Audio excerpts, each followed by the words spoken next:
Hi, welcome back to our channel. We are Chase and Melia, and today we are reacting to Surrounded, Fight My Battles, Upperroom, and we chose the Live at Red Rocks version because guess what? We were there. We were there. Oh my gosh, we were there in person. I honestly learned so much just about leading worship at this event.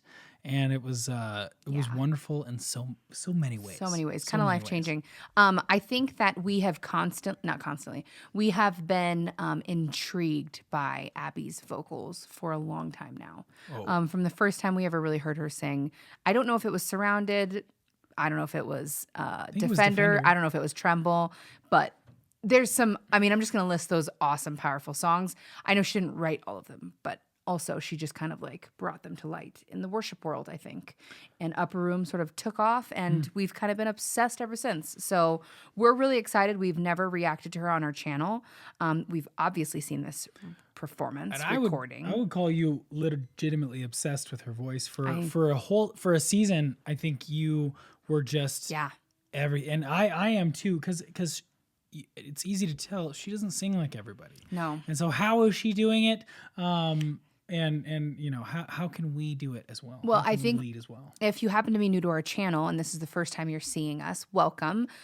We are voice teachers, vocalists, worship leaders, singers, all of these things about singing we love. And one of the reasons why Abbie is so interesting to us is because I feel like she breaks a lot of the rules that we kind of talk about, or a lot of the things that we would recommend. And I'm excited to break it down kind of live action with you guys because we've listened to her a ton. She is obviously doing some incredible things. But we also want to talk about some of the stuff that's going on with her voice, like what we hear and what we think that you guys could do if you want to sing so powerfully. Oh my gosh. Well, and yeah, we'll dive into it. Also, Abbie, if you are watching this video, we would love to talk to you and ask you how you do this, because you're going to know way more than us about how you are doing the things that you do. And we would love to have a conversation with you about voice and singing and how you approach it, especially in this world of worship leading and how to lead well and also sing as well as you do. Yes. Last disclaimer before we get started. When we react to worship performances, experiences, whatever we want to call it, we are here today to talk just about technical singing. We're not here to really talk about leading, worship leading. That's just not what we're doing on our channel. We want to talk about singing and technical singing because we want to help you guys improve that skill so that way you can lead worship better. But that's really what we're bringing to the table today. So if you guys are interested in that, let's get started.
I've already got the feels. I know. Are you going first or am I going first? You go first. Okay, I'm going to make a weird comparison here, but stick with me. She reminds me of Chandler Moore. And she reminds me of Chandler Moore because she has a little bit of that grit that we talked about. If you watched our reaction to Maverick City Elevation Gyra. No, it was the Gyra. Oh, which isn't out yet because it's been blocked, but maybe it will be by then. Someday. Anyway, Chandler Moore's voice has this like grit and kind of like crunch to it that doesn't really make sense. like he kind of has this like husky sound to it, but he still has this really forward resonance. And we kind of determined that we thought it was because of his vowels. Like he might still have a little bit of, I'm going to call it tension because I think that's what it comes from. Like there's a little bit of effort here, but his vowels created such a forward resonance that I think made it so it was possible for him to do what he does. I feel like Abbie does a similar thing where I feel like I hear air escaping. Do you feel like you hear that? Definitely. And what we mean by that is there's like a low and that means that your vocal folds are not folding all the way, which is, I mean, it's just anatomically inefficient, right? Our vocal folds are designed to close all the way. That's full phonation. When you don't have that, it can create problems. It can be because of a problem. It's just not like fully how it's supposed to go. That being said, I hear that in her voice, but she also has this incredible resonance and ping. And I think it's what so many people, including myself, love about her voice is it's like, it's almost childlike. Like you've talked about this before and you've kind of compared it to like young boys' voices. They're very intriguing across all genres, right? Yeah. For hundreds of years, people were like, little boys, make them sing. Absolutely. Well, and it's because it has like power and it also has that height and resonance and vibrance and ping that just cuts through. And so I feel like what I'm hearing in her voice is, while yes, she might have some like phonation issues, she still has really good resonance. And I'm just completely like at a loss for it. Yeah. I think most people sing with a bit of tension. Yes. Right? Most people sing with a bit of tension. Hi, my name is Melia. Exactly. And like you'll hear, if you've watched any of our videos where I sing, you'll hear that same hiss because that's something that I've been working on for years. Yeah. So a lot of people compare that with not the best vowels, and so it's like the double whammy, and then you're really working hard to just get that nice sound. Yeah. And something that I think she's doing really well is exactly what you said, where she's just letting things go, letting that's how I would try to help people 100%. To have better resonance. Is if it wants to go. If you're I used to fight it going up into my nose and all that kind of stuff because I didn't want to sound too nasally. If you put it in your nose and you place it in your nose, you're going to sound too nasally. But if you let it go there, it's gonna be better. It's gonna actually just give you that full resonance that she has so well. And I think the first time she sings it, right, she's trying to be down a little bit, and you can hear more of that hiss. But then when she starts really giving it lots of air, that starts to go away. And people can say that that's a deliberate choice. I don't know that it is. I would say it's probably just a function of how she's using her voice. Because I struggle with the same thing. So, she might not be struggling with it though. Right. She might not think it's a problem. It was a problem for me because I started to lose my voice. Right. You found yourself being tired after singing. Because that's ultimately what we talk about when we bring these things up. It's not because we think it sounds bad. That's not why we bring it up. It's never the problem here. Right. Exactly. We hear it, and that indicates something. What we hear is indicating something, not functioning properly. And what that can lead to is mainly our concern. Our concern is losing your voice because you're kind of being tough on it. And that goes for those of us who sing kind of semi-professionally and those of us who tour the world. Even if you don't do that, but when you're singing often, you want to be able to do it. You want to be able to keep singing. And so we also want you guys to know that that's possibly a factor. Absolutely. Yeah. If your voice is tired after, 4 songs, that's, that's not normal, I would say, or that, or it doesn't have to be. A lot of people, it might be normal,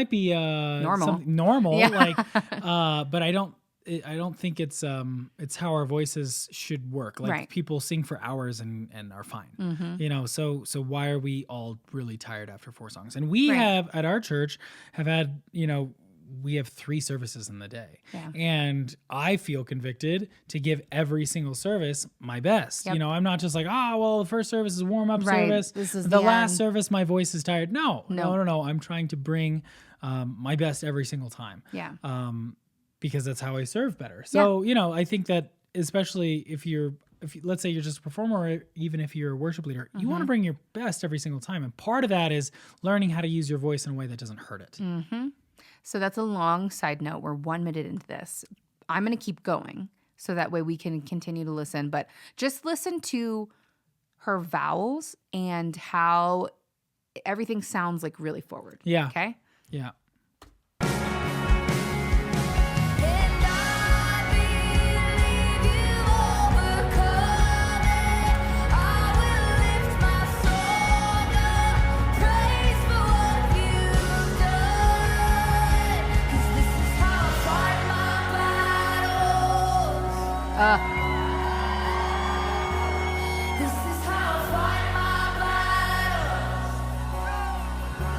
Here we are. I'm just joking.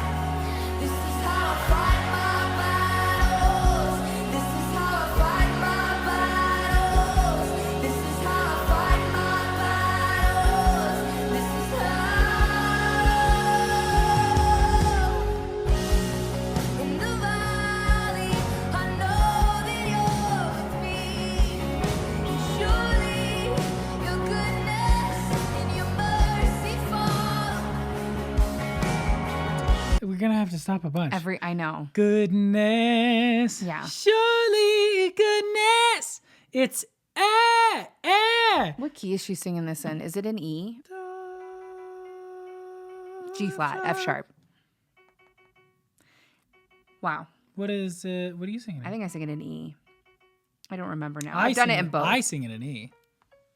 Then I probably sing it in F. Yeah, I think you sing it in F or F sharp. I'm going to try that because I want to talk about why what she does is so freaking good. Yeah. Yeah, it's that second verse. In the In the valley. In the valley, I know that you're with me. And surely your goodness and your mercy follow me. She just has, so I don't know if you can hear, but it's a little bit like back, right? When I'm singing it. I think you're doing pretty good with that. I would say you're not sending air the whole Okay. time. In the valley, I know that you're with me, and surely your goodness and your mercy follow me. Yeah. She just has this like, and it's effort, like it seems effortless. Oh, man. This ease of like, I'm going to call it like throwing her voice. Yeah. Like it seems like she just throws her voice. I think it's an air support. It's an I air. think she's just constantly moving the air It's forward. unreal. And it's supporting everything. So like earlier, right, we could hear that hiss. And I think that's because she's trying to be quiet and she's using her air to do that. Yeah. But when she really turns it up and she really sends all of her air, Yeah. her folds are fully coming together Absolutely. and doing all the things that they need to be doing. So I think it's just constantly having that really good support, but then not like trying to fight it. You know, a lot of people control their air here and control it with your stomach. Let it through here. She also, I think, allows her resonance to go to a nasal place where I think, like you've talked about, like a lot of us get freaked out by that and we're like, I sound too Yeah. and I don't feel like That doesn't sound too at all. And I also think that but it has that, you know, when we say ping, it's that thing that cuts through and it's that clarity that, you know, it is legitimately powerful. Yeah. And that's why, you know, if you take opera singers and they don't have any mics and they can sing over 80 other instruments that are playing at the same time, like how does that even work? It's because our voices can be super efficient resonant. and like really resonant things. Yeah. I also think that her vowels, we're just always talking about vowels, but she has really nice forward closed vowels. In the valley. In the valley. I know that you're with me. But it's not like it's you're with me. You're with me. And surely, not surely. Do you know what I mean, though? 100%. It's like your goodness and your mercy follow me. It's just everything is right here at the front of the mouth and nothing is back here. Yes. One of the things that I do all the time, and you might have seen it if you've seen the channel at all, I try to put my thumb where my neck meets my chin. And if I feel my tongue depressing, I'm not pushing, it's like a meter, just checking if anything is kind of depressing. it's because I'm trying to make space back here. Yeah. And that's because I'm worried about sounding too but it's not helping. In fact, it's taking away a lot of that wonderful resonance. And that's what most people are doing. Most people are, we're going off of what we hear. And I don't know if you've ever heard a recording of yourself and you say, that's how I sound. You can't hear how you sound. Right. So what's the point in even trying? Yeah. Legitimately just keeping that tongue in a nice neutral position sends all of your sound out. Yeah. And that's when you have like real power. Yeah. If you guys are new to singing, or let's say you're not even new to singing and you're looking for some warm-ups or exercises to really help you kind of go to the next level, we have a link in the description box below for our 3 top favorite exercises that we use to just really help us kind of get started when we're learning a new piece, just really grow in our voice. So if you guys are interested in something like that, please check out the description box below. There's a link that'll take you to our store and you can find all the exercises available there.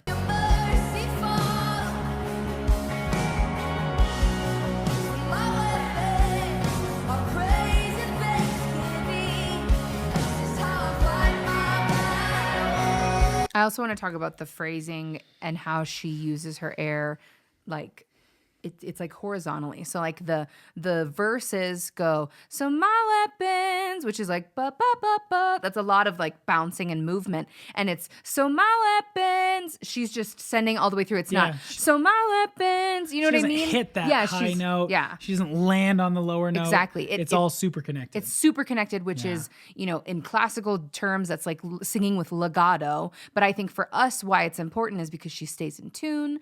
It makes it one dynamic phrase that is so interesting, and like there's just so much power to keeping all of that connected and using your air to the end of that phrase. I don't know, it takes it to the next level. 100%. Well, and it's like we're going to be talking about vowels a lot. Always. This is how I fight my battles. Yeah. It's not battles, right? Just say battles. It goes straight to the back of your throat. Fight my battles, right? It's and it's forward, and it's just always in that nice, really neutral place where none of this is robbing you of all of that power and all of that sound. I also want to do like a little cautionary disclaimer. When we talk about these things, we're not trying to be like, this is how to sound like Abbie. This is how you should try to imitate her singing. No, I think she has her unique voice, and these are the things she is doing intentionally well. And if you applied those things to your singing, just like if I applied those things to my singing, good air, good vowels, you will have new life in your own voice, not you should try to sing like Abbie. You know what I mean? And that is, it's a very small difference. Yeah. Very small difference, but it'll make a huge world of difference in how you sing, in how it feels, like your effort. It's important to not just try to imitate people. Oh yeah. Well, you're only ever going to be the B version. Yes. My story is that I always wanted to sound like Michael Bublé, but I will never be anything more than the Wish.com version of Michael Bublé. Exactly. And that's okay, because God has given me my voice and other people their voice. And so it's really just my job to figure out how to use my voice the best. And that's the best I'm going to sound ever. Yep. I'm going to sound my best if I really embrace the instrument that I have. Yeah. So, man, good stuff.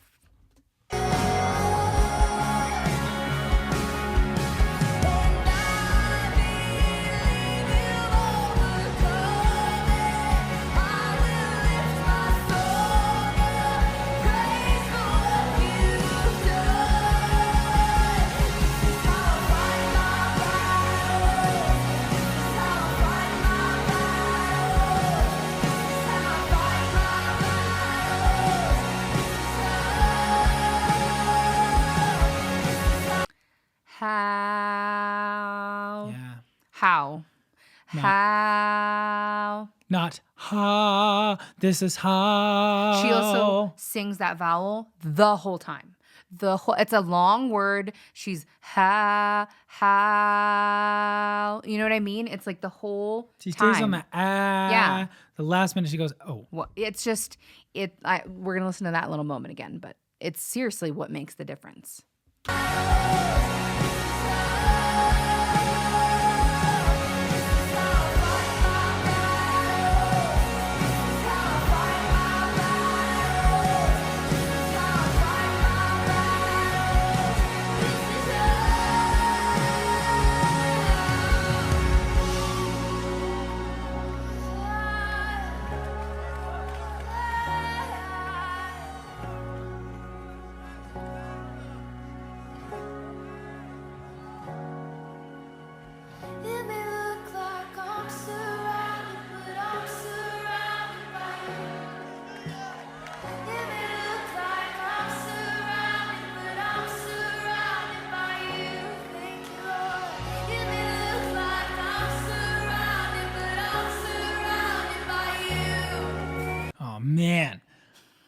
It's like she's talking. It is so good. Well, and I don't know. I remember just being there.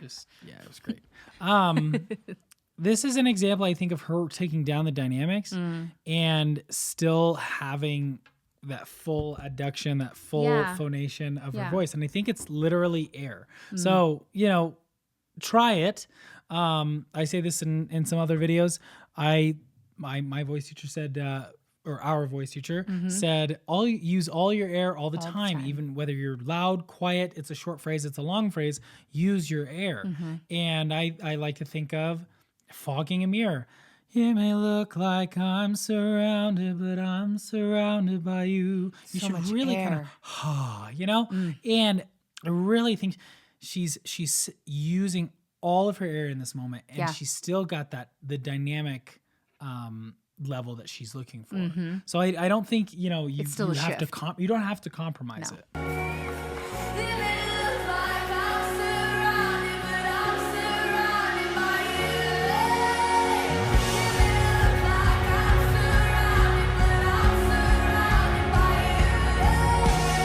She's just sending air that entire time. Yeah. I think it's absolutely masterful. Yeah, I think it's also interesting. This bridge is unlike most bridges in worship songs where normally it like goes down the octave and you like build it up. And then you go up. Go up the octave. Yeah. And that like adds a little bit of like momentum, I think. So I think what makes this song a little bit difficult is that it doesn't do that. So you have to sing in this really light space dynamically, kind of up in the higher part of your register for, I would say, most females.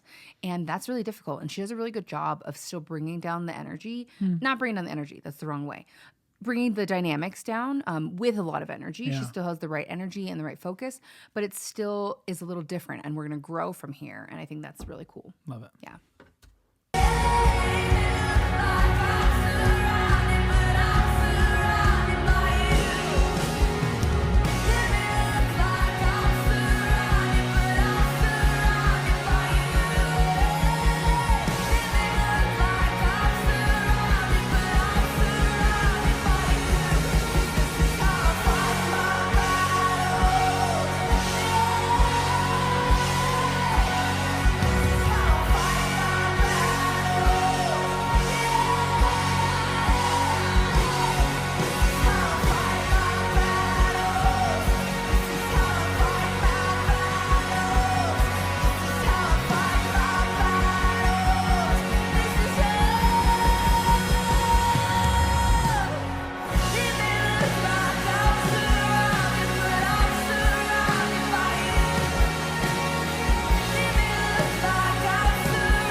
Awesome.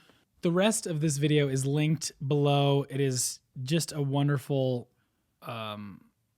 moment. Yeah. I would say it's just a wonderful moment. It's a wonderful experience. It's a wonderful way to worship. But I think that we've talked about just about everything vocally. Absolutely. That we felt like we wanted to or needed to talk about. Yeah, I think the big takeaways for her voice and what we believe how she approaches singing from what we hear.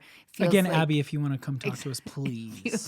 Please. We would love to talk. I think that one of the things we hear are her vowels. They're very closed and forward in the best, like most natural way. And then her her use of air and breath support. And go figure, we mostly talk about air and vowels on this channel. So who'd have thought? Who'd have thought? We say the same thing in every single video. Absolutely. And we gravitate towards singers who execute that so well. Oh, man. And I think that one of the big takeaways as well is, despite us hearing some air escaping or some maybe inefficient phonation, she still has such beauty and resonance and powerful singing. So I think our main point is that, like, this helps you even if your circumstances aren't perfect.